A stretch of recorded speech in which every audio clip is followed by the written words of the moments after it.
Hello, my name is Honor and welcome to my channel. For those of you that don't know, I am a radio host on Reprezent Radio, and every Friday I have my show and I have the absolute pleasure and delight of having people join me on TikTok. I started live streaming, and throughout the week I sort of collate and collect all of the different ideas for my radio show.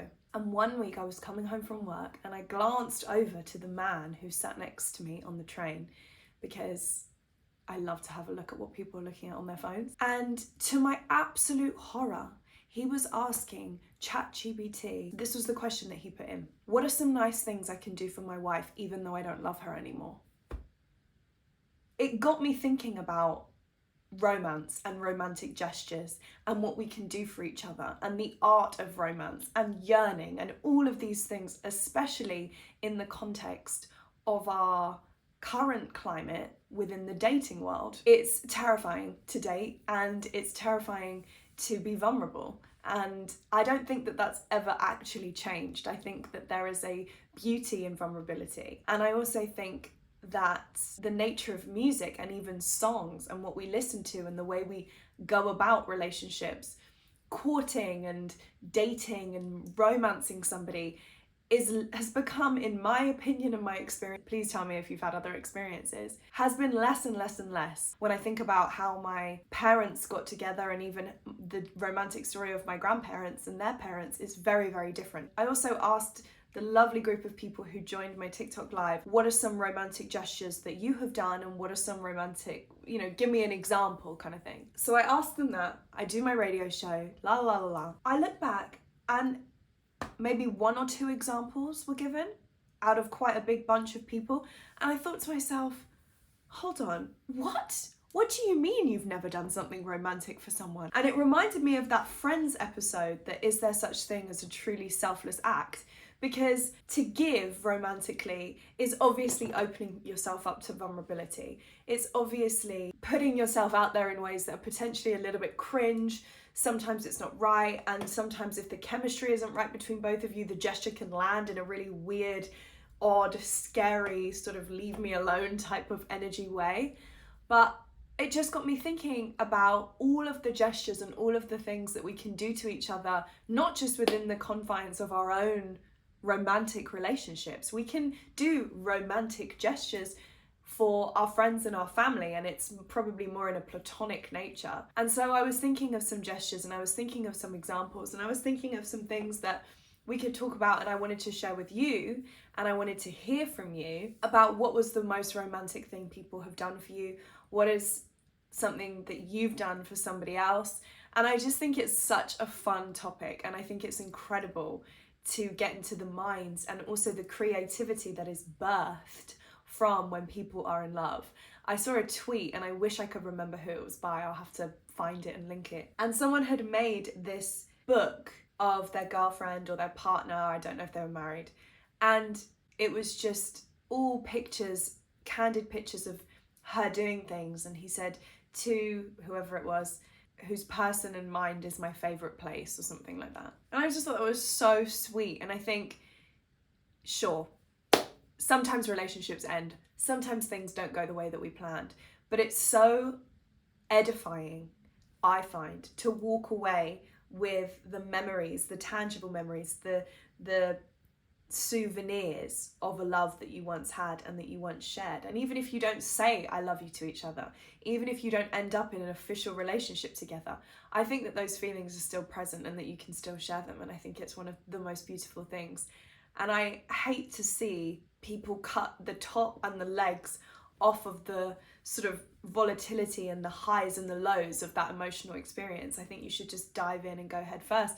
And sure, heartbreak sucks, but luckily for women, I've never seen a girl not level up from a heartbreak. And some guys too. We obviously all know about the 5 love languages, or you might not. If you don't, there are 5 ways that you speak about love. 1 is acts of service. 2 is gifts. 3rd is words of affirmation. So if I say, oh, you look fantastic, or oh, you're the best person I've ever met. 4 is physical touch, and 5 is time. So time spent, quality time.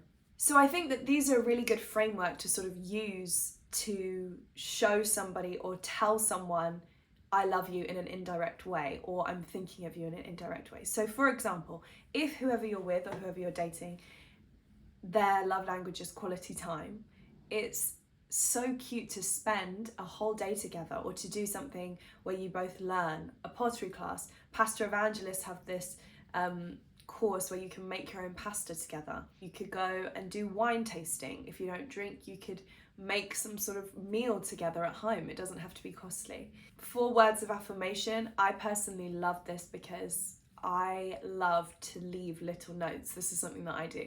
If you write little handwritten notes, I just think it is the cutest thing, and you hide them in their path of every day. So if you see where they brush their teeth or where they wash their face, you can put a little note, and something silly, something like a joke that you shared. Or my favorite thing to do is put lip gloss on and kiss the little paper. So here's a cute little mini envelope, and I just kissed the paper and I just said, to you from me. I think that's so cute, you know? Gifts, I mean, that's pretty obvious. If they like gifts, just buy them a gift. Potentially one that they actually want. I think that would hit harder. Acts of service is a beautiful one, because everybody wants help with some things that they do. Whether it's, oh, I don't want to fill up my car, or oh, I really need to deep clean the bathroom, or I need to go and pick up that thing from the dry cleaners, or I need to run an errand, or whatever it is. I think there's such an opportunity to sort of streamline or make easier their everyday routine, and kind of litter it with sort of just gentleness and acts of love. It could be ordering them a latte, could be, or a coffee or whatever. It could be doing their food shop for them online. It could be, I mean, I don't think you should do that when you're dating, but you could just buy them little things. So if you are at their house and you see that they're running low on something, restock it. Just little things like that. I think it's so fun to do that with a level of anonymity, so they just discover it and then they live their everyday lives with sort of little moments, surprises. I just think it's the cutest thing ever. What have we done? Physical touch. Oh, that's like holding hands and being close to each other. A meaningful embrace, a hug. That's sometimes really, really nice. Or if they're cooking and you come in and hug them from behind, that always is a winner, I find. Physical touch, acts of service, words of affirmation, gifts. Did I say quality time? I feel like I'm missing one. That's pretty much all of them, and I feel like that's a good framework to start. And even within dating, I think just being intentional and finding something that just shows that you've listened or shows that you've thought about something.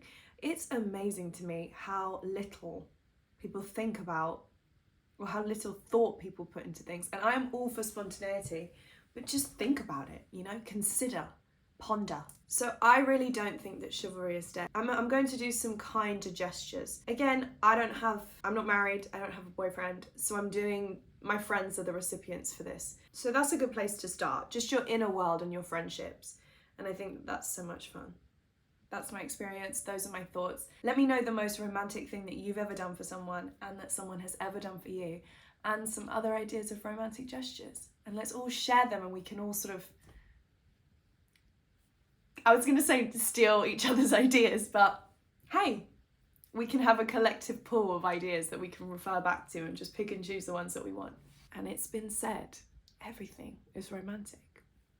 I also challenge you to do a romantic gesture and share your experience, whether it's good or bad, whether it went down like a lead balloon or it was an absolute hit. I want to hear the experience. So make sure that you're subscribed and stay tuned for more. Thank you for joining me.